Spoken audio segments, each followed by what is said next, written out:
So let us start with moods. What is a mood? The mood, as the name suggests, tells us how an action is viewed by the speaker. It indicates whether the statement that action is a fact or a command, or it's just a hypothetical thing where you're just thinking, what if? That's what's meant by hypothetical, right? Or is it a request? Are you asking somebody to do something? Or are you just expressing a desire, a wish, that sort of thing? That tells us the mood of how the speaker or the writer is feeling or thinks about that particular action, activity. Right.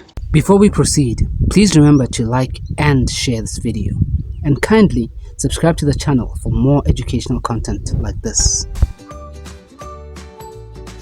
In English, we'll see that we've got three primary moods. As I said in the previous slide there, we have three main moods and then three others which can be viewed as subordinate to these three. We have the indicative mood or indicative, we have the imperative mood and the subjunctive mood. Let us look at the indicative mood. As the name suggests, it's indicative, indicative. Now, this is the mood that we use most often. It's almost all the time. The majority of the conversations that we have, the examples that we're giving, especially when we're talking about verb tenses and all that, we were mainly focusing on the indicative mood. So it indicates, as the name suggests there, it shows what exactly you are talking about. Usually this is used when expressing facts or opinions. People express their opinions as if they were facts. So the same type of mood that you use to express facts is the same type of mood that you use to express an opinion. When I say 3 plus 5 is 8, that is a mathematical fact. The way I say it is in the very same way as when I say that this phone is small. When I say that a phone is small, that is an opinion. Yes. Fact is something that we can measure scientifically. This phone has a volume or has a surface area of 23 square centimeters or square millimeters or whatever. That is a fact, it's a scientific fact. This phone is small, on the other hand, is an opinion. I'm saying it's small because I feel it's small. Somebody else may think it's big. But notice how the way I say it, it sounds exactly the same. I'm using the very same mood. I have a few more examples there. But I think the example that I just gave will really, this is just re-emphasizing what we just said about the indicative mood. It's indicating stuff, right? Yes, whether it's facts, like the rain falls quite heavily during the month of January. This could be classified as a fact because it's something that we see happening. It's been concluded from experience. We can now state it as a fact of the geography of this place. Climatic conditions is such that it rains heavily during the month of January. This is now a scientific fact. Falls, the rain falls, right? You see that's present simple tense.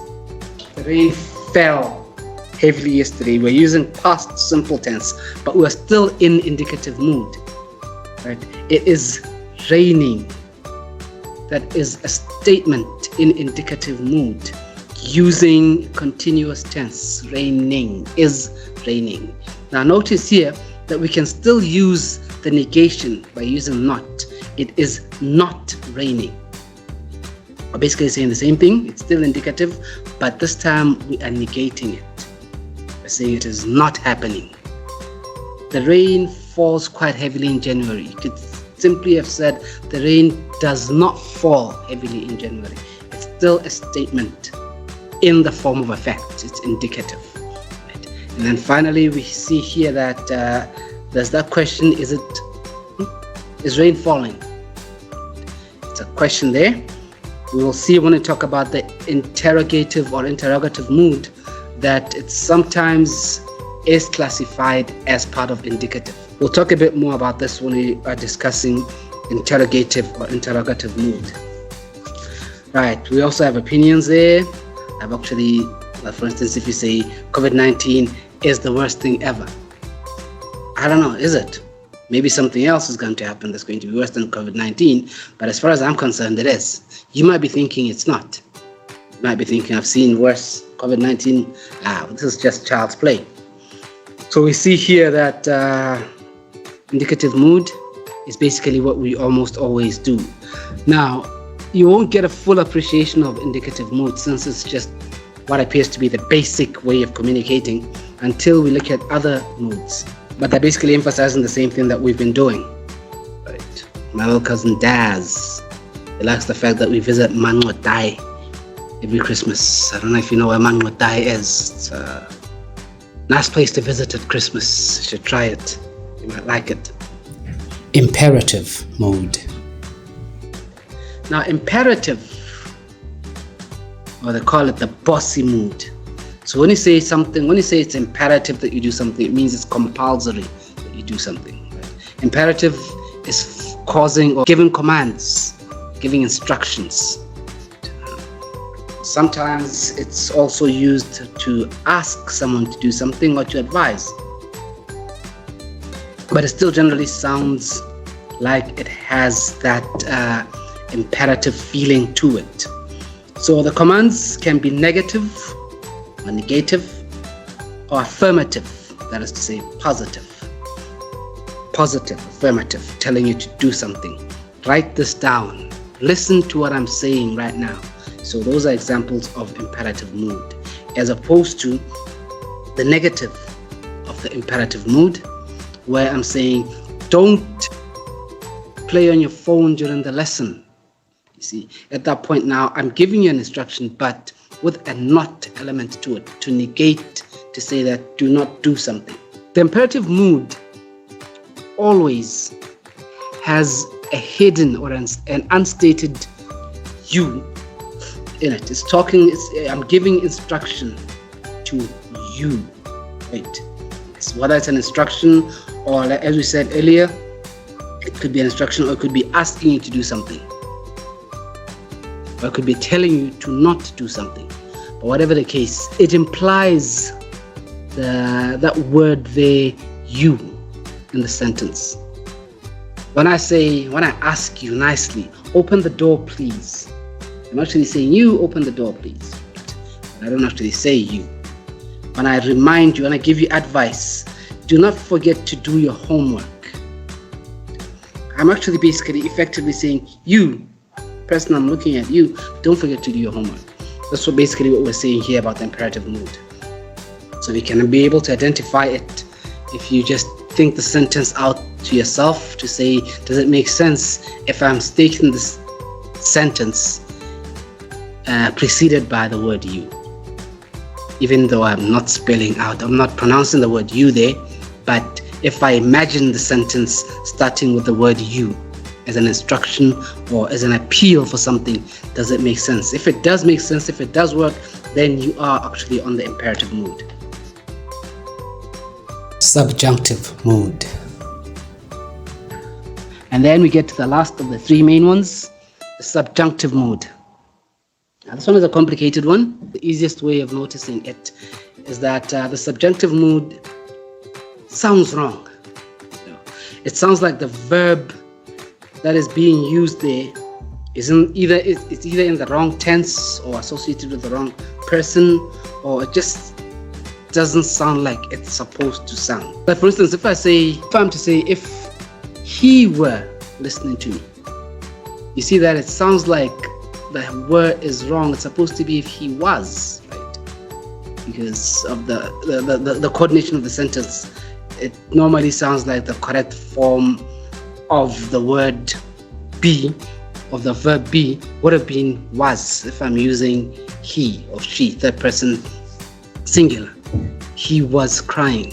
If she expecting it to be if he was, but it actually turns out as grammatically correct version of it, it would be if he were crying. So that is why we are saying that the subjunctive form tends to look wrong. We normally use it in hypothetical situations like the example that I just gave, if something were the case. Or we can also use it for suggestions or advice, demands, etc. As we'll see in the examples, that he wishes it were him. We're expecting it to be was because of the person that's used there. It was him who did it. But if we put that in subjunctive mood, it does have that effect of making the verb there sound like it's in the wrong form. That's one of the easiest ways to identify the subjunctive mood.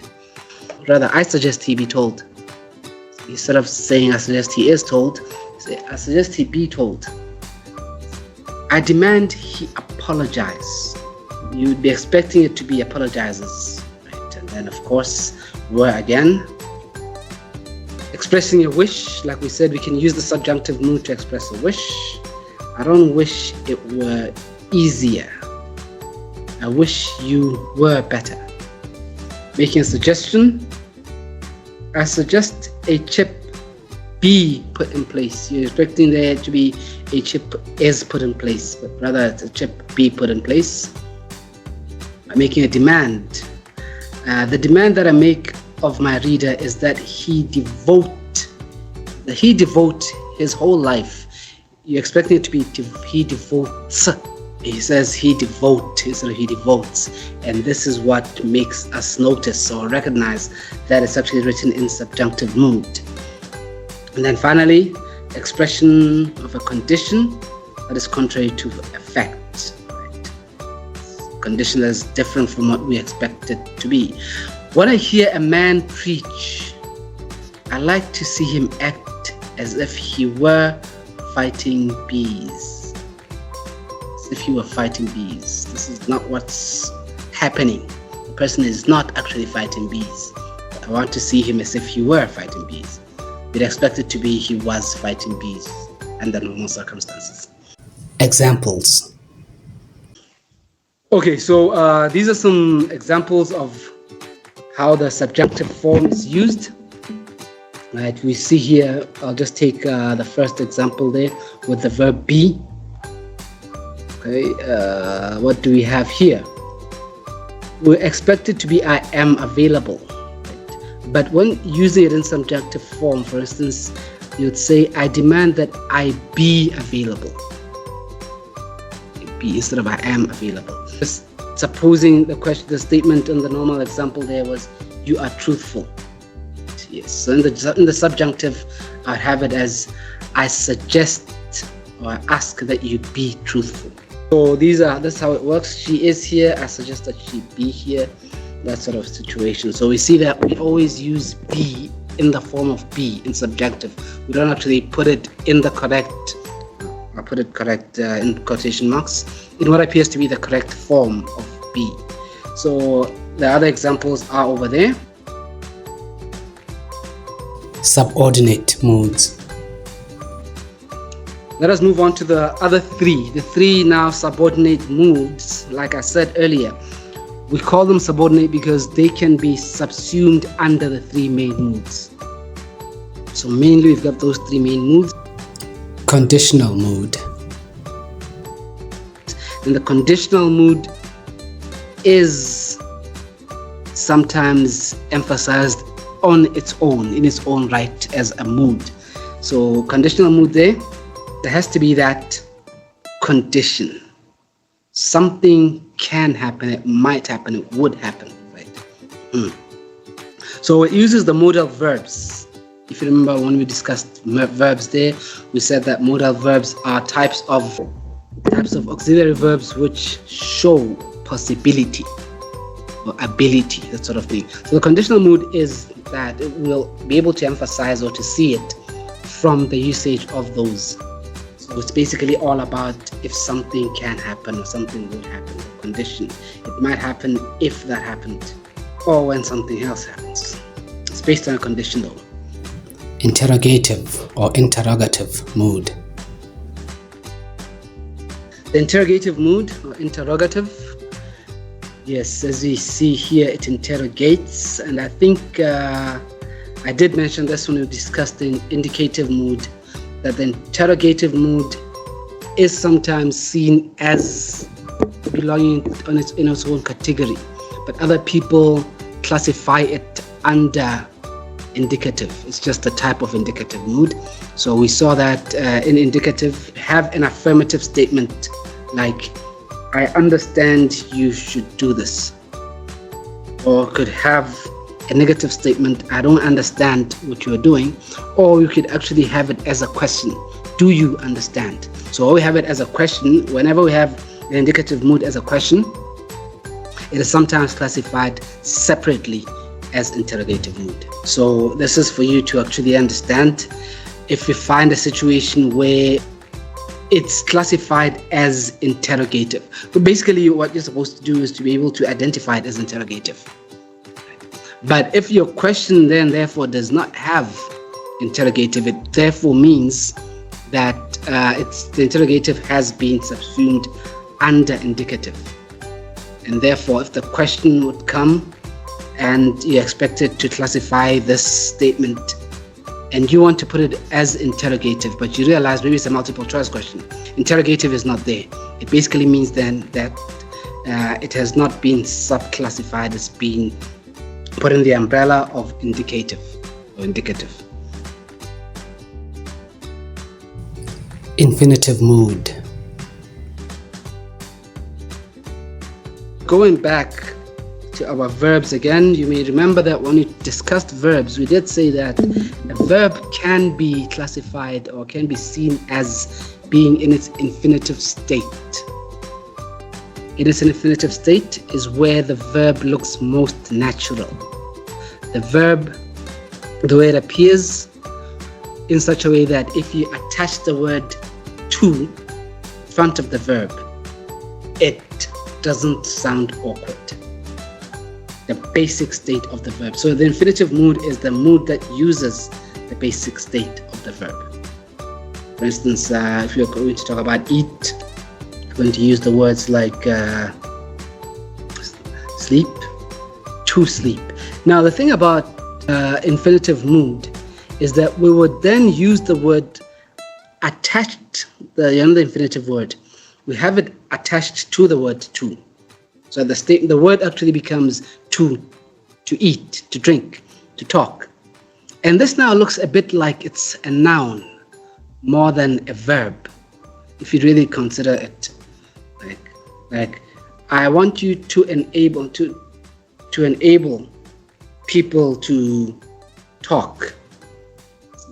Yes, so this gives an impression where it's not really a verb in the strictest sense. That is why we see that word verbal. It's a verbal. It's not really a verb in the strictest sense. It's not really telling you an action, but rather a situation, which looks more like a noun. Right? To talk does not mean you're intelligent. Right? To make noise is one of the best ways of missing out of class. You see here that this is more of a quality than an action, strictly speaking. So that's why it's called a verbal. So anyway, that's how we end this section on our moods with the infinitive mood. One of the best ways or the easiest way to identify it is you will see that you have the verb in its infinitive form with the to attached to it. And therefore it is not really a verb, but we can, for the sake of it, just consider it a verb, since we're not studying English as a major.